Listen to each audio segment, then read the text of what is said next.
Well, first of all, as I get my tech all working, good morning, Refuge Christians Church. Man, it feels so good to say good morning. I don't know about you guys, but I am enjoying seeing you in the AM. That is going really well. And I'm excited about this series on an attitude adjustment, mostly because I need it. I don't know where you guys are at, but I am coming into my busy season of life, and I am getting preemptively grumpy. Has anybody done that? Like, if I were to take an inventory of my life right now, everything is pretty great, but I can see this storm of busyness brewing in the horizon, and I'm already getting flustered and worked up about that. Am I the only person that does that? Well, here's the deal. Aside from the fact that it is miserable to be grumpy and to have a bad attitude, and it really, truly is miserable, I've never met a happy, grumpy person. I think the closest thing I come to that is a teenager, but even then, I'm not really sure that happy is the adjective that I would use for them. So being grumpy, having a bad attitude, not enjoyable, 0 out of 10, would not recommend. And aside from the misery that that attitude will cause you, here's the deal. Having a bad attitude makes it really difficult to do our job as Christians. We're given one command. Jesus made it really simple for us. He says, here's what you have to do. You have to love people. John 13:34 says that. It says, I give you a new command, love one another. Just as I have loved you, you are also to love one another. Don't allow the brevity of that command to fool you into thinking that this is going to be easy. This is literally the hardest thing that we are going to do. No Sunday school answer here. Let's just all be honest. There are some people that are kind of hard to love. Me, I'm some people. Sometimes I am hard to love. Don't ask my husband that. But we're all kind of in that boat. But if you go back to John 13, there's no condition to that love. He says, love everyone always, no matter what. Don't just love people that are nice to you. Don't just love people that are kind. He says, everybody, I want you to love them just as I have loved you. That's our example. So we are called to love them. And look, here's the deal. This command becomes 1,000,000 times harder when we are suffering from a bad attitude. Here's how I know that. You guys may not know this about me. I enjoy going to Disney. Let me paint you a picture of what Disney is like, however. You are going to wait an obscene amount of time in insanely long lines. I do that without 1 ounce of complaint or anger. It's also extraordinarily hot because it is Florida. So you're standing for hours in these insane long lines in the heat. You are suffering from dehydration. You are probably on the brink of starvation, right? But I do all of this with a smile.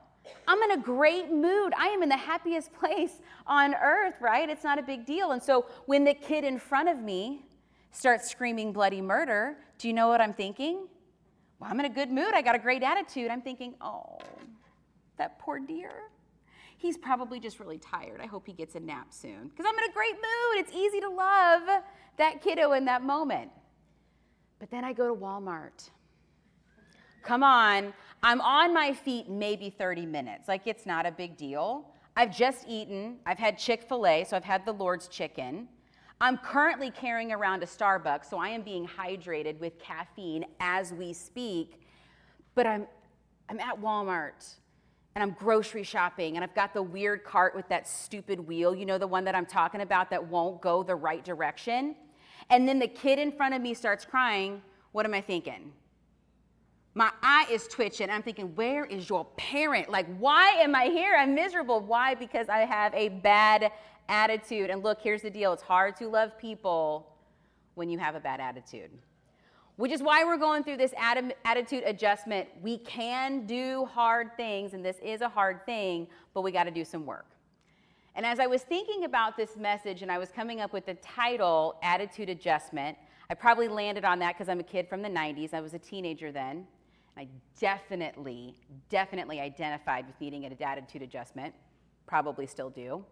But the word adjustment got me thinking about a chiropractor. Has anyone gone to a chiropractor? Anybody? Yeah. So I'm not promoting chiropractic care, but we as a family became big believers because our chiropractor solved my husband Johnny's sciatica. Look, if you are not familiar with what sciatica is, basically, it's incredibly fun. It's a shooting pain or numbness down one of your legs. It's a lot of fun. And Johnny had the really great kind that was activated when he was standing or walking. You can imagine how much fun that was, especially going to Disney. So it was so painful for him that at 38 years old, he was actually considering back surgery. It was just miserable. Well, what was happening is his vertebrae was out of place. And when it was out of place, it was putting pressure on the nerves, which was causing inflammation and pain. In an effort to stop the pain and hopefully avoid surgery, we went to a chiropractor with the hope that the chiropractor would bring that vertebrae back into line. Short story long, he does feel a lot better, and for the most part, really doesn't have any issues with it. But before he could get better, a couple of key things had to happen. It wasn't immediate. So he didn't go one time, get adjusted, and then poof, all of his pain was gone. He had to continually go back and get treatment. Partly because the muscles had memory, and so the chiropractor would put it back into place, but then those muscles would try to default into pulling to the place that they were more naturally accustomed to be in, which meant he also had to do some exercises to strengthen the muscles around that vertebrae to keep it in place. Now, he's currently in maintenance phase. What that means is he's not solved forever. He has to continuously go back to make sure that everything stays in line. And look, here's the truth of it. He could have an accident. He's 44. He could get out of bed wrong. He could sneeze, right? And then suddenly that jolt is going to pull everything out of place. I only say that because I'm in the same boat. And then he could be right back where he started. The same is true for our attitudes. As we are going through this series, what I want you guys to do is keep these 5 things in mind for you in this journey. Because here's the thing. Just like Johnny's back issue wasn't solved immediately, the tips or the adjustments that I'm going to give you over the next 3 weeks, like you're going to hear them, but they're not automatically going to solve any of your attitude issues, right? It's a process. It's not an instant fix. Mostly because we form habits around our attitudes. For example, today's tip is about choosing our thoughts. And you guys might leave here incredibly fired up and ready to wake up on Monday morning and choose to be positive. But if you're like me, you might have a habit of thinking on Monday morning, which is Mondays kind of suck. And so if you are not careful, because you have that habit, when you wake up on Monday morning, you might default right back in to that old thinking. And the thought of choosing your thought for the morning is just going to get shoved to the wayside. Why? Because you have a habit that Mondays are awful. It's an attitude habit. So just like Johnny, we're going to have to continually go back and get readjusted. He went the first few times, 3 times a week. He had to go so consistently to put himself back into place to get that habit formed in his back. And you're going to experience the same thing when you go to adjust your attitude. The habits that you're forming, they're going to keep trying to pop back and get that vertebrae, that attitude back out of place. So you're going to constantly need to be readjusting this attitude thing. He also had to do some exercises in order to strengthen those muscles. Yeah, we're going to have to do the same thing. I call them faith muscles. We have to do that consistent, diligent workout to make sure that our faith muscles are strong enough to keep us in line. So things like reading the Bible, praying, coming to church, listening to praise and worship music. Guys, those are core workouts that as a believer, we need to be consistently and diligently doing, again, to strengthen those muscles so that we can stay in line. And keep in mind, listen, you can do all of those 4 things. Everything can be going great, and a sudden jolt in your circumstances, and you can be right back in that bad attitude. That doesn't make you a bad Christian. That doesn't mean that you're a failure. That means that you are human. That's perfectly normal. You just got to take a step back. No guilt, no shame. Get right back on the tip so that you can get back into alignment. Okay, tip number 1, choose your thoughts. Some of you guys may not know this about me, but I am raising a fashionista. not on purpose. I am not trying to do this, but you guys, I learned from a very early age that my daughter has very strong opinions about what she wears. Very strong opinions. In fact, the first time it popped up, she was 2 years old. I was getting her ready for the day. And she wanted to wear lavender glitter skinny jeans. Sounds really cute, right? Well, she wanted to pair her lavender glitter skinny jeans with a safety orange fleece pullover. Not a good color combination. I said, baby girl, you can't wear that out of the house. They will pull my mom card. You cannot wear this. And so for 45 minutes, we argued about what to wear. Timeouts were happening. Tears were shed, both her and I. It was absolutely miserable. At the end of it, I told Johnny, my husband, I said, listen, I don't care what this child wears. As long as it is clean and weather appropriate, she can choose to wear whatever she wants to. And man, did she make some choices. I think some of my favorite memories are going back and looking at some of those choices that she made. And look, she's still that way today. I do not, under any circumstances, pick out anything for this child because I will get it wrong. I will never get it right. In fact, last Christmas, I bought what I thought was the safest, easiest thing I could get. I went to Dick's Sporting Goods and I got her a white Nike sweatshirt. Little bitty logo right at the collar, white Nike sweatshirt. I thought, I've knocked this out of the park. I know she wears sweatshirts. I've seen her wear them, right? I'm checking a box there. And it's white. Literally goes with everything. It goes with the 6,000 white tennis shoes that she owns and the white Stanley Cup that she had to have. Like, I thought, this is good. I got her a white sweatshirt. Well, we went back to school shopping this year. And it turns out she did not like the white Nike sweatshirt. Do you know what color I should have gotten her instead? This is going to blow your mind. Are you guys ready? Cream. I was one shade off. And so, guys, this is why I don't choose anything for her. She takes it very seriously. She's very meticulous about what she wears. She chooses her clothing with care. And that's how seriously I want you to take choosing your thoughts. Choose your thoughts like Abby chooses her outfits. And Paul even tells us which ones we should choose. In Philippians 4:8, here's what he says.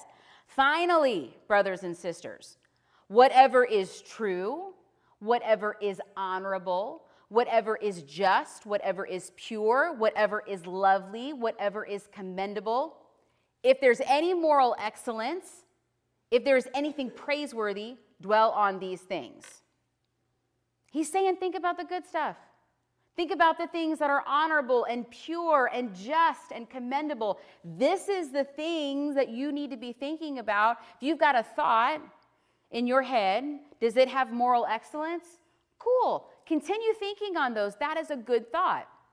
The implication that Paul is giving us here is that it is a choice. He's encouraging us to make a better choice by thinking about good things. This means that we can choose to think the opposite of this, can't we? We can choose to think on things that are a lie. Has anybody chosen to think about things that are a lie? My hand goes straight up, sure. I've absolutely chosen to believe that. One of the lies that I have chosen to dwell on is the lie that I'm not worthy. How can that possibly be true? As a Christian, the word tells me that I am worth so much that Jesus paid for my life with his life. If my Creator thinks I am worthy of that much, then it stands to reason that I do have worth, and yet I have chosen to believe and dwell on that lie at times. Anyone else allowed themselves to dwell on impure thoughts? Oh, come on, let's be honest, I have. How helpful are those thoughts in your life? How helpful are those thoughts to your marriage? Have those thoughts brought you closer to your spouse or further away? See, we live in a world that has encouraged us to just pursue whatever flitters into our brain without any consideration on the long-term impacts of what those thoughts can have in our lives and in our relationships. The problem with this philosophy is that it's harmful. It hurts us. I see it every single day. I live it. every single day. Because the longer we dwell on whatever just pops into our brain, the more that becomes a reality to us. And so we have to be really mindful about what we're choosing to think about, because we can start believing these lies over what God's truth says. What does this have to do with attitude? I am so glad you asked, let me tell you. Your attitude is a reflection of your thoughts. So if you want to have a good attitude, one of the first things you need to adjust in your life is your thoughts. You need to begin to choose your thoughts wisely and make sure that those thoughts align with God's word. I like what Paul says about this in Corinthians. 2 Corinthians 10:5 says, "And every proud thing that is raised up against the knowledge of God, we take every thought captive to obey Christ." Man, that is a good word. What's Paul saying here? Take your thoughts captive. You're the boss, not your thoughts. You get to control what you think. Your thoughts should not be controlling you. So if a thought comes into your head and it isn't good, it isn't pure, it doesn't have moral excellence, take it captive and kick it to the curb. Now, this is not going to be easy. This is actually going to take a whole lot of time and a whole lot of practice. And sometimes what we need to accomplish this is some perspective. Sometimes we're so deep in our thoughts that we don't realize that we are thinking those thoughts. It's like that old saying, you cannot see the forest for the trees, which leads me to my next tip. You do need godly counsel. We need each other. We need people. Proverbs 11:14 says, "Without guidance, a people will fall, but with many counselors, there is deliverance." Let me run you through a scenario. And before anybody gives Johnny a side eye, this is a hypothetical scenario. This hasn't actually happened. But let's just pretend it's February the 14th. That's Valentine's Day, in case you weren't aware. And let's just pretend that Johnny has not given me anything or done anything for Valentine's Day, and I start to spiral. Right? I start thinking about things like, oh my gosh, Johnny doesn't love me anymore. Our marriage is in shambles. There's someone else, right? That's just that classic crazy spiral. Well, I know that those are not great thoughts. They are not helpful to my marriage. They are not productive. They're probably not true, but I'm so caught up in them that I cannot seem to kick them to the curb. I don't know if anybody else has been there. I know that I have. And so what do I do in that instance? Well, I call one of my Christian besties, and you know what she says to me. Well, she starts to remind me of the truth. Of course Johnny loves you. He probably just got busy, and it probably slipped his mind that it's February the 14th. You guys have been married for 17 years. That is a really long time. It's just one day. You do love Johnny. You have a great marriage. He does love you. You have an awesome life. Take a deep breath. Go have a conversation with your husband, right? She brings it back down. That's good, godly counsel. Marriage is important to God. She's encouraging me to stop thinking some of those negative, unhelpful thoughts and just have a conversation with my spouse, which is what the Word of God would tell me to do. Now, I could take that same scenario and I could post it on social media. I think I would get some very different responses. I don't know about you guys. I think some of the comments I would get in the comment section would be like, he's a bum, right? I would never allow my husband to disrespect me on Valentine's Day. You should leave him, right? That's garbage. That is not godly counsel. That is terrible advice. Should never, under any circumstances, pay attention to that. So while seeking counsel is important, you need some perspective sometimes in situations. The emphasis here is godly counsel, not just any old counsel. A great example of this from the Bible happens in 2 Chronicles. This is a good example of what not to do when you do use poor counsel. It's talking about King Rehoboam. Now, King Rehoboam is the son of King Solomon. You don't know who that guy is. He's the wisest guy in the Bible. He wrote Proverbs, Song of Solomon's, and Ecclesiastes, which is actually kind of a weird mix if you think about it. This would also make Rehoboam the grandson of King David. King David, he's the giant slayer, the big guy who wrote most of Psalms. Well, King Rehoboam, he steps on the scene in 2 Chronicles chapter 10, and his first order of business as a king is to talk to Jeroboam. Now, Jeroboam was once an advisor of King Solomon, but a prophecy popped up. And the prophecy said that Israel was going to split into two kingdoms, the northern kingdom and the southern kingdom, the kingdom of Judah, and that Jeroboam was going to take over and rule the northern kingdom. Anybody want to guess how much Solomon cared about that? Yeah, he did not like that so much, and so he ordered that Jeroboam would be killed. And Jeroboam wisely said, peace out, I'm going to go to Egypt. Well, once Rehoboam took over, he had a meeting with Jeroboam, and he asks him, hey, how do we avoid this split? And Jeroboam says this, look, your dad, King Solomon, was really hard on us. The yoke was really heavy. If you could lift up some of these taxes, I think we could avoid this. Seems pretty reasonable. And what King Rehoboam did is he went and he asked his elders, his advisors, what they thought, and they agreed with Jeroboam that, yeah, the taxes were kind of rough. Can we lighten the yoke on these people? Well, then he talks to his buddies. And here's what his buddies had to say about this. 2 Chronicles 10 through 11, it says, then the young men who had grown up with him, that's Rehoboam, told him, this is what you should say to the people who said to you, your father made our yoke heavy, but you make it lighter for us. This is what you should say. My little finger is thicker than my father's waist. Now, therefore, my father burdened you with a heavy yoke, but I will add to your yoke. My father disciplined you with whips, but I with barbed whips. Who do you think he listened to? Do you think he listened to the wise elders or his buddies? Yeah, he listened to his buddies, and it caused a massive split. It caused the split, in fact, that the prophecy had warned about, and created massive problems in the kingdom of Israel. This is why seeking counsel is good, but we need to make sure that it is good, godly counsel. Which is why we're called to become part of a church.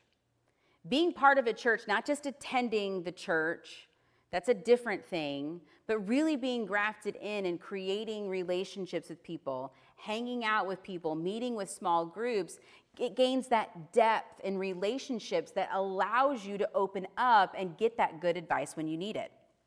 A great example of how serving in a church can start forming those bonds was yesterday at the Fall Fest. Look, I met a ton of great people at the Fall Fest. It was great to see people that, heck, I hadn't seen some of them in years. It was wonderful. But I valued way more the time that I spent with my church family, because during setup, during teardown, in between people walking by the booth, we got to laugh, we got to share stories, we got to joke around with each other, and it created and reinforced some of those bonds necessary so that when Johnny does forget February 14th, I know who to call to get that good, godly counsel to kick some of those negative thoughts out of my brain. So tip number 2, seek good godly counsel. When you find those negative thoughts, especially hard to kick to the curb, being around other believers is a great and easy way to lift your spirits up and bring your attitude back into alignment. So as the band comes forward and we enter in the last song of our service, I want to issue a challenge to you guys. In talking with these 2 tips today, how are you doing with them? Did you know you can choose your thoughts and that you can take the ones captive that are kind of creating your crummy attitude? So this week I'm challenging you, just be more aware of those thoughts that you're choosing to think. If you can kick them to the curb, great, but let's just start generating an awareness and really taking ownership that that is in fact a thought that you are choosing to have. The other thing I want you to do is take an inventory of your circle of friends. Are they the wise counsel that you need to maintain that good attitude, or are they more like Rehoboam's buddies and they want to throw some emotional gasoline on your thoughts? After taking an inventory and seeing where your friends are at, if you find that you don't have many over here in that good advice column, start trying to add them to your mix. Church is a great place to start, and this will take time, right? But lean into this. Find places to serve within the church. Find groups that you can join. We're going to have a few starting here in the next couple months. And just start creating those relationships so that when things go south, you know where to turn.